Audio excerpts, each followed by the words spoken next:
Hi students, welcome back to Rishi's classes. Today I am going to take chapter 4, Production of Metals. ലോഹ നിർമ്മാണം. ഇത് വളരെ important ആയിട്ടുള്ള ഒരു ചാപ്റ്ററാണ്.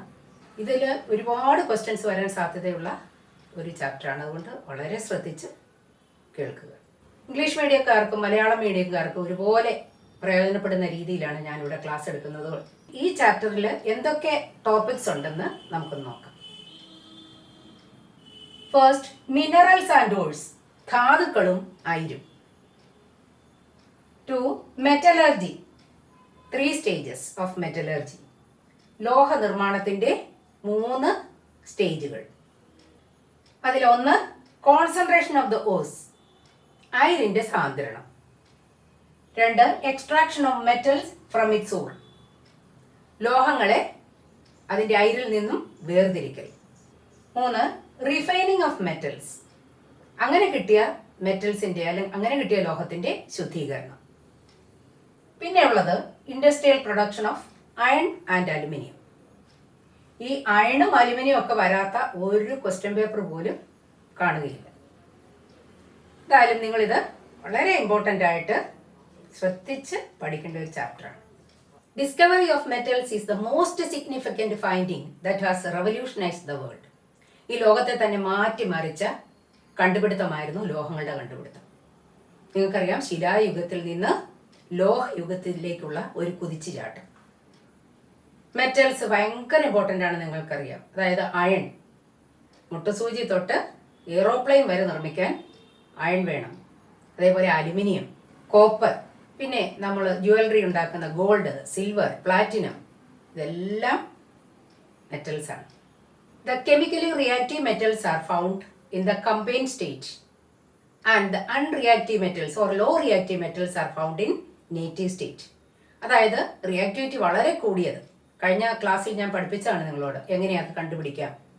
റിയാക്ടിവിറ്റി വളരെ കൂടിയ മെറ്റൽസ് അത് കമ്പൈൻഡ് ആയിട്ടാണ് കാണപ്പെടുന്നത്. അത് ഹൈലി റിയാക്റ്റീവ് ആയതുകൊണ്ട്, അതായത് ക്രിയാശീലം വളരെ കൂടിയത് കൊണ്ട് എപ്പോഴും അത് കമ്പൈൻഡ് ആയിട്ട് സംയുക്താവസ്ഥയിൽ കാണപ്പെടുന്നു. അൺറിയാക്റ്റീവ് അല്ലെങ്കിൽ ലോ റിയാക്റ്റീവ് മെറ്റൽസ്, തീർത്ത് റിയാക്ടിവിറ്റി കുറഞ്ഞത്, നേറ്റീവ് സ്റ്റേറ്റിൽ കാണുന്നത് എന്ന് പറഞ്ഞാൽ സ്വതന്ത്രാവസ്ഥയിൽ കാണപ്പെടുന്നു. അപ്പോൾ എന്തായാലും ഇതിൽ ഈ ഭൂമിയിൽ നിന്ന് കുഴിച്ചെടുക്കുന്നത് കൊണ്ട് ഇതിൽ എന്ത് കാണും? ഇമ്പ്യൂരിറ്റീസ് കാണും, അല്ലെങ്കിൽ അപദ്രവ്യങ്ങൾ കാണും. ഇതിന് ഈ മെറ്റലിനോട് ചേർന്നിട്ടുള്ള ഇമ്പ്യൂരിറ്റീസ് അല്ലെങ്കിൽ അപദ്രവ്യത്തിന് പറയുന്ന പേരാണ് ഗാങ്. അപ്പോൾ ഈ ഗാങ്ങിനെ നീക്കം ചെയ്യണം. നമുക്ക് ഫസ്റ്റിൽ പഠിക്കേണ്ടത് മിനറൽസ് ആൻഡ് ഓഴ്സ്, എന്താണ് ഇത് തമ്മിലുള്ള വ്യത്യാസം. ഈ ഭൂവൽക്കത്തിൽ കാണപ്പെടുന്ന ലോഹ സംയുക്തങ്ങൾക്ക് പൊതുവായി പറയുന്ന പേരാണ് മിനറൽസ് അല്ലെങ്കിൽ ധാതുക്കൾ. What are minerals? Minerals are metallic compounds found in the earth's crust. ഓഴ്സോ അല്ലെങ്കിൽ അയിരെന്ന് പറഞ്ഞാലോ, എല്ലാ മിനറൽസും നമുക്ക് മെറ്റൽസിനെ എക്സ്ട്രാക്ട് ചെയ്യാൻ സ്യൂട്ടബിൾ അല്ല. മെറ്റൽസിനെ വേർതിരിച്ചെടുക്കാൻ പറ്റുന്ന ധാതുക്കളാണ് അയിരുകൾ. അപ്പോൾ അയിരുകളെ സെലക്ട് ചെയ്യുമ്പോൾ എന്തൊക്കെ നമ്മൾ നോക്കണം എന്ന് നോക്കാം. നമ്മൾ എങ്ങനെയുള്ളതിനെയാണ് ഓറായിട്ട് സെലക്ട് ചെയ്യുന്നത്, അല്ലെ അയിര് എന്ന് പറഞ്ഞാൽ എന്തൊക്കെ ക്വാളിറ്റീസ് ഉള്ളതായിരിക്കണം, എന്തെല്ലാം ഗുണങ്ങൾ ഉള്ളതായിരിക്കണം എന്ന് നോക്കാം. ഫസ്റ്റ്, അബണ്ടൻസ്, സുലഭമായിരിക്കണം, നമ്മുടെ സ്ഥലത്ത് അത് ലഭിക്കുന്നതായിരിക്കണം. അപ്പം അമേരിക്കയിൽ ഉണ്ടെന്ന് കണ്ടിട്ട് നമുക്കിത് ഇവിടെ സുലഭമല്ലല്ലോ. ഇനി ഈസിലി ആൻഡ് ചീപ്പ്ലി സെപ്പറബിൾ, എളുപ്പത്തിലും വേഗത്തിലും അല്ലെങ്കിൽ ചിലവ് കുറഞ്ഞ രീതിയിലും എളുപ്പത്തിലും വേർതിരിക്കാൻ കഴിയുന്നതായിരിക്കണം. ഹൈ മെറ്റൽ കണ്ടന്റ്, ലോഹത്തിന്റെ അംശം വളരെ കൂടിയിരിക്കണം. ഈ 3 ക്വാളിറ്റീസ് ഉള്ളതാണ് ഓഴ്സ് ആയിട്ട് നമ്മൾ സെലക്ട് ചെയ്യുന്നത്. അപ്പം ഇവിടെ വാട്ട് ഈസ് ആൻ ഓർ എന്ന് ചോദിച്ചാൽ എന്താ പറയേണ്ടത്? A mineral from which a metal is economically, easily and quickly extracted is called an ore. Economically എന്ന് പറഞ്ഞാൽ എന്താ? ചെലവ് കുറഞ്ഞ രീതിയിൽ. ഈസിലി എന്ന് പറഞ്ഞാൽ എളുപ്പത്തിൽ, ക്വിക്കലി വേഗത്തിൽ.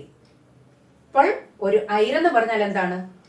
ചിലവ് കുറഞ്ഞ രീതിയിലും വേഗത്തിലും എളുപ്പത്തിലും ലോഹത്തെ വേർതിരിക്കാൻ പറ്റുന്ന ധാതുവാണ് അതിൻ്റെ അയിര്.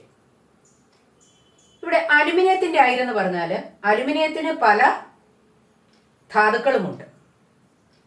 Clay, cryolite, bauxite. ബോക്സൈറ്റ് ഉണ്ട്. ക്ലേ എന്ന് പറഞ്ഞാൽ നിങ്ങൾക്കറിയാം, കളിമണ്ണ്. പിന്നെ ക്രയോലൈറ്റ്. ഇതിൽ ബോക്സൈറ്റ് ആണ് അലുമിനിയത്തിൻ്റെ അയിര്. കാരണം എന്താ? ബോക്സൈറ്റിൽ നിന്ന് അലുമിനിയത്തെ വേഗത്തിലും എളുപ്പത്തിലും ചിലവ് കുറഞ്ഞ രീതിയിലും വേർതിരിക്കാൻ കഴിയും. All ores are minerals, but all minerals are not ores. അതായത് എല്ലാ അയിരുകളും ധാതുക്കളാണ്, പക്ഷെ എല്ലാ ധാതുക്കളും അയിരുകളല്ല. നമ്മൾ പറയല്ലേ, എല്ലാ സ്ത്രീകളും മനുഷ്യരാണ്, പക്ഷെ എല്ലാ മനുഷ്യരും സ്ത്രീകളല്ല. These are some metals, their ores and the formula of the ores. അതായത് കുറച്ച് ലോഹങ്ങളും അവയുടെ അയിരുകളും അതിൻ്റെ ഫോർമുലയുമാണ് തന്നിരിക്കുന്നത്. അലുമിനിയത്തിൻ്റെ ore bauxite Al2O3 2H2O. Iron ഹേമറ്റൈറ്റും ഉണ്ട്, മാഗ്നറ്റൈറ്റും ഉണ്ട്. ഹേമറ്റൈറ്റ് ആണ് Fe2O3, മാഗ്നറ്റൈറ്റ് ആണ് Fe3O4. അടുത്ത copper, copper pyrites and cuprite. CuFeS2 ആണ് copper pyrites, cuprite Cu2O. Zinc, zinc blende zinc sulphide ആണ്, കലാമിൻ സിങ്ക് കാർബണേറ്റ് ആണ്. ഇതിൽ നിന്ന് ചിലപ്പോൾ 1 മാർക്ക് ക്വസ്റ്റ്യൻ ചോദിക്കാം. അയണിൻ്റെ ഓർ ഏതാണ് എന്ന് ചോദിക്കാം, അല്ലെങ്കിൽ അതിൻ്റെ ഫോർമുല ചോദിക്കാം, അല്ലെങ്കിൽ ഒരു സൾഫൈഡ് ഓറിന് ഉദാഹരണം പറയാം. ഇങ്ങനെ ഏതെങ്കിലുമൊക്കെ ചോദ്യം ഇതിൽ നിന്ന് വരാം. ഇത് പഠിച്ചു വെക്കാം. നമുക്ക് പഠിക്കേണ്ടത് മെറ്റലർജി, ലോഹ നിഷ്കർഷണം. മെറ്റലർജി എന്ന് പറഞ്ഞാൽ ഒരു പ്യുവർ മെറ്റൽ അതിൻ്റെ ഓറിൽ നിന്ന് എങ്ങനെ കിട്ടും, അതിൻ്റെ എല്ലാ സ്റ്റേജസും അതിൻ്റെ എല്ലാ പ്രോസസ്സും ആണ് മെറ്റലർജി. ഇവിടെ അതിനുള്ളത് first concentration of ores, 2 extraction of metal from concentrated ore, 3 refining of metals. ഇതിലെ കോൺസെൻട്രേഷൻ ഓഫ് ദ ഓഴ്സ് എന്ന് പറഞ്ഞാൽ അയിരുകളുടെ സാന്ദ്രണം. Extraction of metal from ore concentrate or, അങ്ങനെ കിട്ടിയ സാന്ദ്രണം ചെയ്ത അയിരിൽ നിന്ന് മെറ്റലിനെ, ലോഹത്തെ വേർതിരിക്കൽ. അടുത്തത് അങ്ങനെ കിട്ടിയ ലോഹത്തെ ശുദ്ധീകരിക്കൽ. ഈ 3 സ്റ്റേജസ് ആണ് ഇതിനുള്ളത്. അപ്പോൾ നമുക്ക് അതിൻ്റെ ഫസ്റ്റ് സ്റ്റേജ്, 3 സ്റ്റേജ് ഉണ്ടെന്ന് പറഞ്ഞല്ലോ. കോൺസെൻട്രേഷൻ ഓഫ് ദ ഓർ, അതാണ് ഫസ്റ്റ് വൺ. അതായത് അയിരുകളുടെ സാന്ദ്രണം. എങ്ങനെയൊക്കെയാണ്? അതിന് 4 പ്രോസസ്സാണുള്ളത്, 4 മാർഗങ്ങളുണ്ട്. First one levigation or hydraulic washing, ജലപ്രവാഹത്തിൽ കഴുകിയെടുക്കൽ. രണ്ടാമത്തത് ഫ്രോത്ത് ഫ്ലോട്ടേഷൻ, പ്ലവന പ്രക്രിയ. മൂന്നാമത്തത് മാഗ്നറ്റിക് സെപ്പറേഷൻ അല്ലെങ്കിൽ കാന്തിക വിഭജനം. 4 ലീച്ചിങ്. അപ്പോൾ ഇതിൽ first one levigation or hydraulic washing, അതിന് സാധാരണയായിട്ട് concentration of oxide ores and ores of gold, oxide അയിരുകളെയും സ്വർണത്തിൻ്റെ അയിരിനെയും സാധാരണയായിട്ട് സാധാരണ ചെയ്യുന്ന രീതി ഈ മാർഗമാണ്. അപ്പോൾ ഇത് നല്ല ശക്തിയായിട്ടുള്ള ജലപ്രവാഹത്തിൽ ഈ മെറ്റൽസിനെ, ഓറിനെ കഴുകിയെടുക്കും. ഓഴ്സ് എന്ന് പറയുന്ന അയിരുകൾ നമ്മൾ ഭൂമിയിൽ നിന്ന് എടുക്കുന്നതാണല്ലോ, പ്രകൃതിയിൽ നിന്ന് കിട്ടുന്നതാണ്. അപ്പോൾ തന്നെ അതിനകത്ത് ധാരാളം ഡ്രൈ ലീവ്സ്, ഉണങ്ങിയ കമ്പുകളും ഇലകളും അതുപോലെയുള്ള അഴുക്കുകളും ഒക്കെ ഉണ്ട്. അപ്പം നമ്മൾ കഴുകുമ്പോൾ അയിരിൽ മാക്സിമം അഴുക്കുകളെ നമുക്ക് നീക്കം ചെയ്ത് ശുദ്ധീകരിച്ചെടുക്കാൻ കഴിയുന്നു. അതുകൊണ്ട് തന്നെയാണ് ഈ ലോഹനിർമ്മാണശാലകൾ കൂടുതലും നദീതീരത്താണ് കാണപ്പെടുന്നത്. ഇത് നമ്മൾ കുറച്ച് അരി കഴുകുന്ന പോലൊന്നും അല്ല, ഇത് ഒരുപാട് അരി കാണും. അപ്പോൾ അത് ഒരുമിച്ച് കഴുകി വൃത്തിയാക്കി എടുക്കാൻ വേണ്ടി നദീതീരത്താണ് കൂടുതലായിട്ടും ഇവ കാണപ്പെടുന്നത്. ഞങ്ങൾക്കറിയാം, അരി കഴുകുന്നു അല്ലെങ്കിൽ ചെറുപയറൊക്കെ കഴുകുമ്പോൾ അതിലെ ഇമ്പ്യൂരിറ്റീസ് കുറേ പൊങ്ങിക്കിടക്കുന്നതാണ്, അതിലുള്ള അഴുക്കുകൾ പൊങ്ങിക്കിടക്കുന്നതാണ്, അത് നമ്മൾ നീക്കം ചെയ്യുന്നു. അതേപോലെയുള്ള ഒരു മെത്തേഡാണ് ഈ ഹൈഡ്രോളിക് വാഷിംഗ് എന്ന് പറയുന്നത്. നിങ്ങൾക്ക് ചിത്രത്തിൽ കാണാം, ഇതിലെ മുകളിൽ നമ്മൾ കഴുകുമ്പോൾ മുകളിൽ ഗാങ് അല്ലെങ്കിൽ ഇമ്പ്യൂരിറ്റി പൊങ്ങിക്കിടക്കുന്നു. മെറ്റാലിക് ഇമ്പ്യൂരിറ്റിക്ക് പറയുന്ന പേരാണ് ഗാങ്. അത് പൊങ്ങിക്കിടക്കുന്നു, നമുക്കതിനെ നീക്കം ചെയ്യാൻ കഴിയും. ഇനി അടുത്തത് ഫ്രോത്ത് ഫ്ലോട്ടേഷൻ, പ്ലവന പ്രക്രിയ. ഫ്രോത്ത് എന്ന് പറഞ്ഞാൽ പത. ഇത് നമുക്ക് ചിത്രത്തിൽ നിന്ന് കാണാം.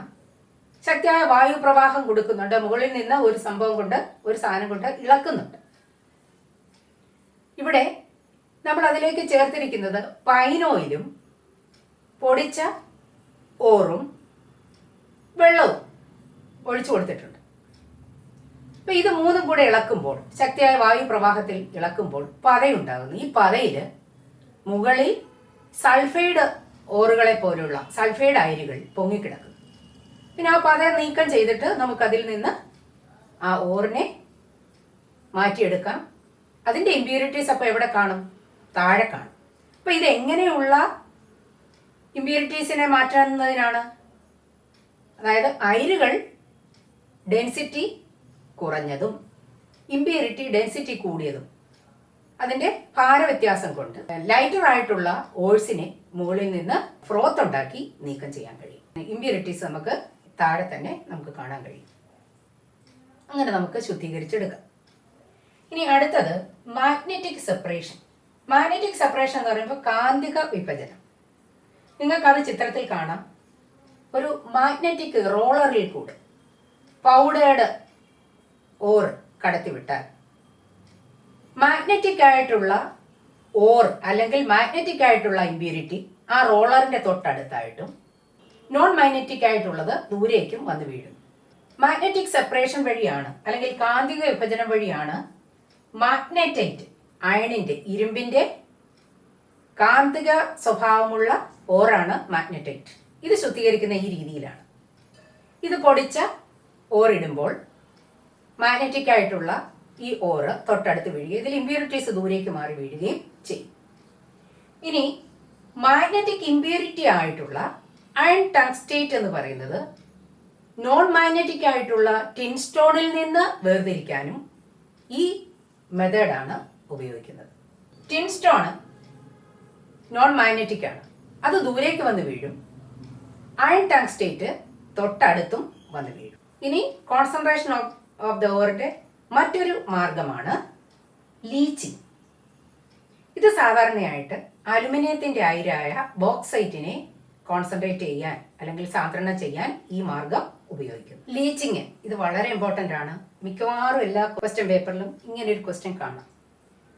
ലീച്ചിങ് ഞാൻ പറഞ്ഞു, ബോക്സൈറ്റിന്റെ കോൺസെൻട്രേഷൻ ഈ മെത്തേഡിലാണ്.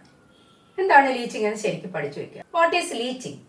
On adding the ore to a solution a chemical reaction takes place and the ore dissolves. The insoluble impurities are filtered off. The pure ore is separated from the filtrate by a chemical reaction. അതായത് നമ്മൾ പൊടിച്ച അയിരിനെ, ഇപ്പോൾ bauxite ആണെങ്കിൽ പൊടിച്ച ബോക്സൈറ്റിനെ ഒരു solution, അത് dissolve ചെയ്യുന്ന ഒരു സൊല്യൂഷനിൽ ഡിസോൾവ് ലയിപ്പിക്കുന്നു. ഇവിടെ നമ്മൾ സാധാരണയായിട്ട് ബോക്സൈറ്റിനെ ഹോട്ട് കോൺസെൻട്രേറ്റഡ് സോഡിയം ഹൈഡ്രോക്സൈഡ് സൊല്യൂഷനിലാണ് ഡിസോൾവ് ചെയ്യിപ്പിക്കുന്നത്. അതായത് നല്ല ചൂടുള്ള ഗാഢതയുള്ള സോഡിയം ഹൈഡ്രോക്സൈഡ് ലായനിയിൽ പൊടിച്ച ബോക്സൈറ്റിനെ ലയിപ്പിക്കുന്നു. എന്നിട്ട് അതിൽ നിന്ന് ഇമ്പ്യൂരിറ്റീസിനെ അരിച്ചു മാറ്റുന്നു. അപ്പോൾ ഇമ്പ്യൂരിറ്റീസ് അരിച്ച് അത് കളഞ്ഞിട്ട് ആ കിട്ടിയ ലായനി, ആ ഫിൽട്രേറ്റ് എടുക്കുന്നു. വീണ്ടും നമ്മളത് കെമിക്കൽ റിയാക്ഷന് വിധേയമാക്കുന്നു. അങ്ങനെ കെമിക്കൽ റിയാക്ഷന് വിധേയമാക്കി pure ore is separated from the filtrate by a chemical reaction. അതിൽ നിന്ന് നമ്മൾ പ്യുർ ഓറിനെ സെപ്പറേറ്റ് ചെയ്ത് എടുക്കുന്നു. ഇത് നമ്മൾ വിശദമായിട്ട് അലുമിനിയത്തിൻ്റെ പ്രൊഡക്ഷനിൽ പഠിക്കുന്നുണ്ട്. നമ്മൾ ഫസ്റ്റ് സ്റ്റേജ് കഴിഞ്ഞു, കോൺസെൻട്രേഷൻ ഓഫ് ദ ഓർ കഴിഞ്ഞു. ഇനി സെക്കൻഡ് സ്റ്റേജാണ് extraction of metal from the concentrated ore. നമ്മൾ സാന്ദ്രണം ചെയ്യുന്ന ഓറിൽ നിന്ന് അതിൻ്റെ മെറ്റൽസിനെ വേർതിരിക്കും. അതാണ് സെക്കൻഡ് സ്റ്റേജ്. അതിന് രണ്ട് മാർഗമുണ്ട്. First one, conversion of concentrated ore to its oxide. Two, reduction of the oxide. ഒന്ന്, നമ്മൾ ആ കോൺസെൻട്രേറ്റഡ് ഓറിനെ ഓക്സൈഡ് രൂപത്തിലാക്കുന്നു. രണ്ട്, റിഡക്ഷൻ ഓഫ് ദ ഓക്സൈഡ്. ആ ഓക്സൈഡിനെ നിരോക്സീകരിക്കുന്നു. ഇതിന് first conversion of concentrated ore to its ഓക്സൈഡിന് രണ്ട് മാർഗങ്ങൾ, അതായത് ഓക്സൈഡ് രൂപത്തിലാക്കാനുള്ള രണ്ട് മാർഗങ്ങൾ. എല്ലാ ഓഴ്സും ഓക്സൈഡ് രൂപത്തിലാകണമെന്നില്ല. ചിലത് കാർബണേറ്റ് രൂപത്തിലുണ്ട്, ചിലത് സൾഫൈഡ് രൂപത്തിലുണ്ട്, ചിലത് ഹൈഡ്രോക്സൈഡ് രൂപത്തിലുണ്ട്. ഇതിനെയൊക്കെ നമ്മൾ ഫസ്റ്റിൽ ഓക്സൈഡ് രൂപത്തിലാക്കുന്നു. അപ്പം നമുക്ക് വേഗം ഓക്സൈഡിനെ റെഡ്യൂസ് ചെയ്ത് മെറ്റൽ ഉണ്ടാക്കാൻ പറ്റും. അപ്പോൾ അതിൻ്റെ first method calcination. Calcination is the process of heating the concentrated ore in the absence of air at a temperature below its melting point. വായുവിൻ്റെ അസാന്നിധ്യത്തിൽ ഓറിനെ ചൂടാക്കി അതിൻ്റെ മെൽറ്റിംഗ് പോയിന്റിനേക്കാൾ താഴ്ന്ന ടെമ്പറേച്ചറിൽ ചൂടാക്കിയാൽ മതി. 2. Roasting. Roasting is heating the or in the presence of air below its melting point. അതും അതിൻ്റെ ദ്രവണാങ്കത്തേക്കാൾ താഴ്ന്ന ടെമ്പറേച്ചറിൽ ചൂടാക്കിയാൽ മതി, പക്ഷേ എയറിൻ്റെ പ്രസൻസിലാണ് ഇത് ചൂടാക്കുന്നത്. അപ്പോൾ ഇവിടെ കാൽസിനേഷൻ കൊണ്ട് നമ്മൾ ഓക്സൈഡാക്കി മാറ്റുന്നത്, അതിന് example metal carbonates and metal hydroxide. അതായത് കാർബണേറ്റ് രൂപത്തിലുള്ള അയിരുകളും ഹൈഡ്രോക്സൈഡ് രൂപത്തിലുള്ള ലോഹ അയിരുകളുമാണ് ഈ രീതിയിൽ വേർതിരിക്കുന്നത്, ഈ രീതിയിൽ ഓക്സൈഡ് രൂപത്തിലാക്കുന്നത്. റോസ്റ്റിംഗ് എന്ന് പറയുമ്പോൾ സൾഫൈഡ് അയിരുകളെ ഈ രീതിയിലാണ് ഓക്സൈഡ് രൂപത്തിലാക്കുന്നത്. ഇവിടെ നിങ്ങളൊന്ന് ഓർക്കേണ്ടത്, റോസ്റ്റിംഗ് നിങ്ങൾക്കറിയാം പല റോസ്റ്റും ഉണ്ടാക്കുന്നത്. ഇപ്പോൾ നമ്മൾ ചിക്കൻ റോസ്റ്റ്, നമ്മളൊരു ഫ്രൈ പാൻ എടുത്ത് അതിനകത്ത് എല്ലാം റോസ്റ്റ് ചെയ്യും. അത് നമ്മൾ പ്രസൻസ് ഓഫ് എയറിലാണ് അല്ലേ, നന്നായിട്ട് കറണ്ട് ഓഫ് എയർ ഉണ്ട്, തുറന്നിട്ടാണ് നമ്മൾ റോസ്റ്റ് ചെയ്തെടുക്കുന്നത്. അപ്പോൾ അത് ഓർക്കുക, roasting in the presence of air. Calcination ആണെങ്കിലോ നമ്മൾ മൂടി വെച്ച് in the absence of air. അതാണ് അതിന് തമ്മിലുള്ള വ്യത്യാസം. അപ്പോൾ അതിൻ്റെ രണ്ടാമത്തത് എന്താണ്? Reduction of the oxide. ഓക്സൈഡിൻ്റെ നിരോക്സീകരണം. The process of extraction of metal from its oxide is called reduction. ഓക്സൈഡിൽ നിന്ന് മെറ്റലിനെ എക്സ്ട്രാക്ട് ചെയ്യുന്നതിനാണ് നിരോക്സീകരണം എന്ന് പറയുന്നത്. റെഡ്യൂസിങ് ഏജൻസ് ആയിട്ട് നമ്മൾ ചില കേസിൽ ഇലക്ട്രിസിറ്റി യൂസ് ചെയ്യും, ചില കേസിൽ കാർബൺ, ചില കേസിൽ കാർബൺ മോണോക്സൈഡ്. അത് ഓരോ മെറ്റാലിക് ഓക്സൈഡിൻ്റെയും സ്വഭാവം അനുസരിച്ചാണ്. ഹൈലി റിയാക്റ്റീവ് മെറ്റൽസിനെ എക്സ്ട്രാക്ട് ചെയ്യാൻ അല്ലെങ്കിൽ ഹൈലി റിയാക്റ്റീവ് മെറ്റൽസിനെ റെഡ്യൂസ് ചെയ്യാനായിട്ട് നമ്മൾ ഇലക്ട്രിസിറ്റി ഉപയോഗിക്കും. ഭയങ്കര റിയാക്റ്റീവാണ്, അപ്പം നമ്മൾ ഷോക്ക് കൊടുത്തല്ലേ പറ്റൂ, അപ്പോൾ അതുകൊണ്ട് ഇലക്ട്രിസിറ്റി കൊടുക്കും. ബാക്കി അതായത് ആവറേജ് ആയിട്ടുള്ളത് സാധാരണയായി നമ്മൾ കാർബണോ കാർബൺ മോണോക്സൈഡോ ഉപയോഗിച്ചാണ് മിതമായ തോതിൽ റിയാക്റ്റീവായിട്ടുള്ള മെറ്റൽസിനെ എക്സ്ട്രാക്ട് ചെയ്യുന്നത്. Next, refining of metals. ഇങ്ങനെ കിട്ടിയ മെറ്റൽസിൻ്റെ ശുദ്ധീകരണം. നമുക്ക് ഓക്സൈഡിൽ നിന്ന് മെറ്റൽ കിട്ടി, വീണ്ടും അതിനകത്ത് തീർച്ചയായിട്ടും ഇമ്പ്യൂരിറ്റീസ് കാണും. ആ ഇമ്പ്യൂരിറ്റീസിനെ എങ്ങനെ നീക്കം ചെയ്യാം? അതിനുള്ള 3 മെത്തേഡ്സ് ആണ്. ഫസ്റ്റ്, ലിക്വേഷൻ. ലിക്വേഷൻ എന്ന് പറഞ്ഞാൽ ഉരുക്കി വേർതിരിക്കൽ. രണ്ടാമത്തെ മെത്തേഡ് ഡിസ്റ്റിലേഷൻ അല്ലെങ്കിൽ സ്വേദനം. മൂന്നാമത്തെ മെത്തേഡ് ഇലക്ട്രോളിറ്റിക് റിഫൈനിങ്, വൈദ്യുതി ഉപയോഗിച്ച് ഉള്ള ശുദ്ധീകരണം. ഇത് ഒന്നാമത്തെ ലിക്വേഷൻ എന്ന് പറയുമ്പോൾ, ഉരുക്കി വേർതിരിക്കൽ എന്ന് പറയുമ്പോൾ പെട്ടെന്ന് ഉരുകുന്ന മെറ്റൽസ്, അതായത് ടിന്ന്, ലെഡ് തുടങ്ങിയ ലോ മെൽറ്റിംഗ് മെറ്റൽസ്, അതിൻ്റെ ദ്രവണാങ്കം വളരെ കുറവായിരിക്കും. അങ്ങനെയുള്ളവയെ ഒരു ചരിഞ്ഞ പ്രതലത്തിൽ ഉരുക്കിയാൽ ശുദ്ധമായ ലോഹം പെട്ടെന്ന് തന്നെ ഉരുകി താഴേക്ക് വന്ന് വീഴും. ഇമ്പ്യൂരിറ്റീസ് അവിടെ അവശേഷിക്കും. രണ്ടാമത്തെ മെത്തേഡ് ഡിസ്റ്റിലേഷൻ, സ്വേദനം. അവിടെ ലോ ബോയിലിംഗ് പോയിന്റ്സ് ഉള്ള മെറ്റൽസിനെ ശുദ്ധീകരിക്കാനാണ് നമ്മൾ ഈ മാർഗം ഉപയോഗിക്കുന്നത്. ഓർത്തുകൊള്ളണം, തിളനില വളരെ കുറവായിരിക്കണം. കാഡ്മിയം, സിങ്ക്, മെർക്കുറി തുടങ്ങിയ മെറ്റൽസിന് ലോ ബോയിലിംഗ് പോയിന്റ്സ് ആണുള്ളത്. ഇതിനെ ഒരു റിട്ടോട്ടിൽ ചൂടാക്കിയാൽ പെട്ടെന്ന് തന്നെ ഈ മെറ്റൽസ് ഇവാപ്പറേറ്റ് ചെയ്യും. ആ ഇവാപ്പറേറ്റ് ചെയ്യുന്ന പ്യുവർ മെറ്റൽ നമുക്ക് കണ്ടൻസ് ചെയ്യിപ്പിച്ചാൽ മതി, ശുദ്ധമായ മെറ്റൽ കിട്ടും. Take the metal in a retort and heat it. Pure metal vaporizes. That vapors are collected and if it is condensing, we get pure metal. ഇനി അടുത്തത് electrolytic റീഫൈനിങ്.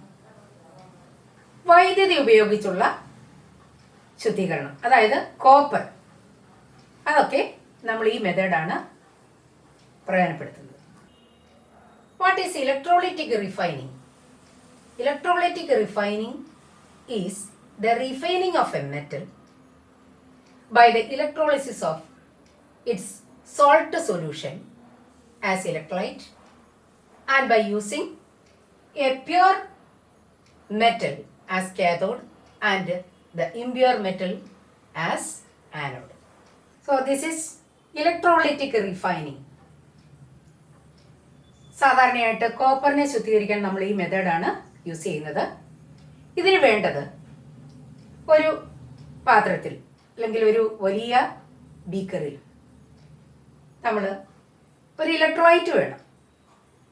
കോപ്പറിനാകുമ്പോൾ കോപ്പറിന്റെ തന്നെ ഒരു salt solution, copper sulphate solution mixed with sulphuric acid is taken as electrolyte and impure copper is taken as anode and A thin sheet of pure metal is taken or thin foil of pure metal is taken, pure copper metal is taken as cathode. കോപ്പറിന്റെ തന്നെ നേർത്ത ഒരു ചെമ്പ് പാളി, ഒരു ചെമ്പ് തകിട് കാഥോഡായും ഏതാണോ ശുദ്ധീകരിക്കേണ്ട copper അതിനെ ആനോഡായും എടുത്തിരിക്കുന്നു. ഇവിടെ എപ്പോഴും ഓർക്കണം, തിരിഞ്ഞു പോകരുത്. പോസിറ്റീവിനോട് കണക്ട് ചെയ്തിരിക്കുന്നത് ഇംപ്യൂർ കോപ്പറും നെഗറ്റീവിനോട് കണക്ട് ചെയ്തിരിക്കുന്നത് പ്യുവർ കോപ്പറുമാണ്. ഇത് ഓർക്കുക, ആന കുളിക്കാത്തത് ഇംപ്യൂർ ആണ്. അപ്പോൾ anode impure copper, pure copper is cathode. Electrolysis നടക്കും. ഇലക്ട്രോളിസിസ് നടന്നിട്ട് ഇംപ്യൂർ കോപ്പർ, അതിൽ നിന്ന് കോപ്പർ, അത് നിങ്ങൾക്കറിയാം ആനോഡാകുമ്പോൾ ആനോഡിന്റെ റിയാക്ഷൻ എന്താണ്? ആനോഡിൽ നിന്ന് ആരോ പോകുന്നു. അപ്പോൾ Cu gives Cu2 plus 2 electrons. ഇവിടെ Cu2 ഇഷ്ടം പോലെ 2 ഇലക്ട്രോൺസും ആകുന്നു. ഇങ്ങനെ Cu2 ഇതിന് ചുറ്റിനും കോപ്പർ 2+ അയോൺസ് ഉണ്ടാകുന്നു. ഇലക്ട്രോൺസ് വിട്ടുകൊടുക്കുന്നു. ഈ ഇലക്ട്രോൺസ് ഇതിലേ വന്ന് ഇവിടെ ഇലക്ട്രോൺസ് ഉണ്ടാകുന്നു. ഈ Cu2 വിട്ടുകൊടുക്കുന്ന ഈ 2 ഇലക്ട്രോൺസ്, ഈ 2 ഇലക്ട്രോൺസ് ഇവിടെ ഇങ്ങനെ ഇഷ്ടം പോലെ നിൽപ്പുണ്ട്. അപ്പോൾ ഈ Cu2 ഈ ഇലക്ട്രോൺസിനെ സ്വീകരിച്ചിട്ട് കോപ്പറായിട്ട് ഈ പ്യുവർ കോപ്പറിന്റെ പുറത്ത് ഡിപ്പോസിറ്റ് ചെയ്യപ്പെടുകയും ചെയ്യും. അങ്ങനെ വരുമ്പോൾ എന്ത് സംഭവിക്കും? ഇത് ക്രമേണ ശോഷിച്ച് ഇത് ഇല്ലാതാകുന്നു.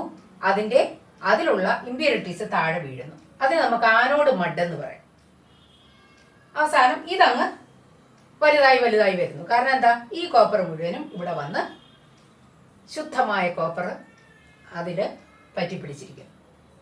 ശരിക്കും ഈ ഇലക്ട്രോലൈറ്റിക് റിഫൈനിങ് ഓഫ് കോപ്പർ ഒരു പ്രോഫിറ്റബിൾ ആയിട്ടുള്ള ഒരു മെത്തേഡാണ്. കാരണം ഈ ആനോഡ് മഡിൽ ട്രേസസ് ഓഫ് ഗോൾഡ് ഉണ്ട്.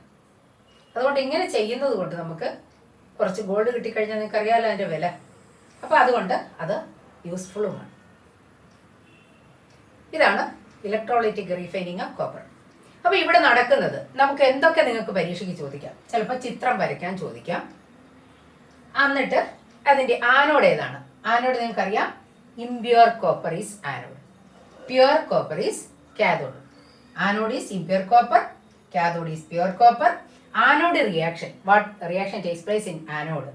Cu gives Cu2 plus 2E-. ഞാൻ പറഞ്ഞു കോപ്പറിൽ നിന്ന് എന്ത് പോകുന്നു? ആരോ പോകുന്നു. പഠിച്ചിട്ടുണ്ടല്ലോ നമ്മൾ നേരത്തെ, ആനോഡിൽ നിന്ന് ആരോ പോകുന്നു. അപ്പോൾ എളുപ്പം എഴുതാം, ആനോഡ് കോപ്പറാണ്, കോപ്പറിൽ നിന്ന് Cu2 plus 2E-. ഇനി കാഥോഡ് റിയാക്ഷൻ എന്താണ്? Cu2 ഈ ഇലക്ട്രോണിനെ അക്സെപ്റ്റ് ചെയ്യുന്നു. Cu2 plus 2E- gives Cu. അപ്പോൾ നിങ്ങൾക്ക് എൻ്റെ ക്ലാസ് ഇഷ്ടപ്പെട്ടെന്ന് കരുതുന്നു. ഇഷ്ടപ്പെട്ടെങ്കിൽ ലൈക്ക് ചെയ്യുക, ഷെയർ ചെയ്യുക, സബ്സ്ക്രൈബ് ചെയ്യുക. പിന്നെ തൊട്ടടുത്ത ബെല്ലൈക്കൺ പ്രസ് ചെയ്യുക. അങ്ങനെ ചെയ്യുമ്പോൾ നിങ്ങൾക്ക് എൻ്റെ ക്ലാസ്സുകൾ ഇടുന്ന മുറയ്ക്ക് കിട്ടുന്നതാണ്. നിങ്ങൾക്ക് സംശയമുണ്ടെങ്കിൽ, നിങ്ങൾക്ക് എൻ്റെ ക്ലാസ് ഇഷ്ടപ്പെട്ടെങ്കിലും നിങ്ങൾ കമൻറ്റ് ചെയ്യുക.